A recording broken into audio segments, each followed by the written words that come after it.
বিসমিল্লাহির রহমানির রহিম। প্রিয় দেশবাসী ও বাংলাদেশের যুব সমাজ ভাই ও বোনেরা, আসসালামু আলাইকুম। বর্তমান বাংলাদেশে কিছু নামধারী ইসলামিক দল, মুখে দাড়ি মাথায় টুপি, যারা ইসলামের নাম মুখে নিয়ে পাকা পাকা দাড়ি নিয়ে, সাদা সাদা দাড়ি নিয়ে, সাদা টুপি সাদা পাঞ্জাবি পরে ঘুরে বেড়ায়, ইসলামের নামে যুব সমাজকে ডাকে। হে যুব সমাজ, তারা তোমাদেরকে ধোঁকা দিচ্ছে, তারা তোমাদেরকে ধোঁকা দিচ্ছে, তোমাদের ডেকে রাজপথে নামিয়ে দিচ্ছে, মিছিল মিটিং করাচ্ছে, পিছনে তারা তাদের ফয়দা তারা লুটে নিচ্ছে। বিগত দিনে হেফাজত ইসলামের মামুনুল হক জিহাদের ডাক দিয়ে অসংখ্য যুব সমাজকে অস্ত্রের মুখে দাঁড় করিয়ে দিয়ে সেই মামুনুল হক নারী নিয়ে নারায়ণগঞ্জ সোনারগাঁয়ে এক রিসোর্টে ধরা পড়ে।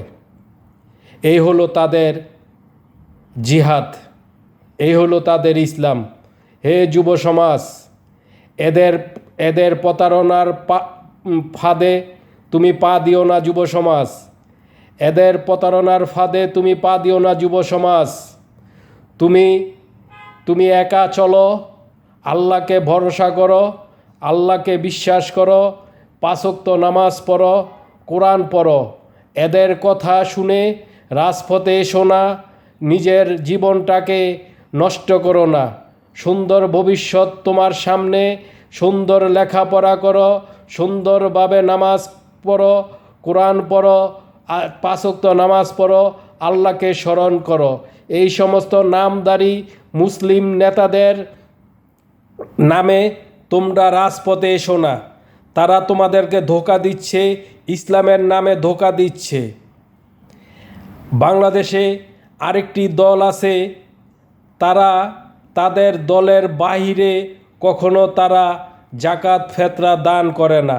তারা জাকাত দান করে তাদের যেই দলীয় ফান্ড আছে সেই ফান্ডে। আমার কিছু আত্মীয় আছে বাংলাদেশ জামাত ইসলামী নামে তারা জানে, কিন্তু আসলেও বাংলাদেশের জামাত ইসলাম না, এই জামাত ইসলাম হলো পাকিস্তানের মদতি জামাত ইসলাম। এই জামাত ইসলামের যে দলীয় ফান্ড আছে, আমার বহু আত্মীয় স্বজন আছে, তারা তাদের জাকাত এই দলীয় ফান্ডে তারা দান করে। তারা জাকাত তাদের আত্মীয় স্বজন গরিব মিসকিন কাউকে দান করে না, তারা জামাত ইসলামের দলীয় যে ফান্ড আছে জাকাতের, সেখানে দান করে। তার মানে হলো তারা অন্তরে বিশ্বাস করে যেন আমাদের দল এই অর্থ দিয়ে শক্তিশালী গঠন করবে। এই আহ্বান রেখে যুব সমাজকে আমি বলবো, তোমরা এই ইসলামিক দলের নামে রাস্তায় এসো না।